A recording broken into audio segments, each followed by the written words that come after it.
2 दिवस झाले तब्येत बरोबर नाही, त्यामुळे व्हिडिओ रेग्युलर येत नाही.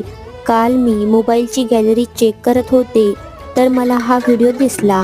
हा व्हिडिओ तर मी अपलोड केलाच नाही, त्याला व्हॉइस रेकॉर्ड करायची राहिली होती.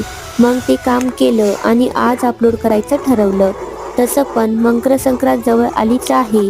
प्रत्येकाच्या घरात तिळपट्टी बनतेच. चला मग बनवू. 1 वाटी तीळ भाजून घेतले. जेवढे तीळ घेतले तेवढाच गूळ घ्यायचा आहे. त्यामध्ये पाणी टाकून घेऊ आणि चमच्याने सतत हलवत राहू.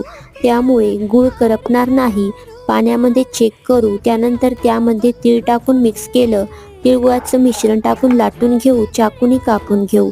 बघा, मस्त अशी तिळपट्टी तयार आहे. तुम्ही पण या मकर संक्रांतीला बनवा. व्हिडिओ आवडल्यास लाईक आणि शेअर करा. धन्यवाद.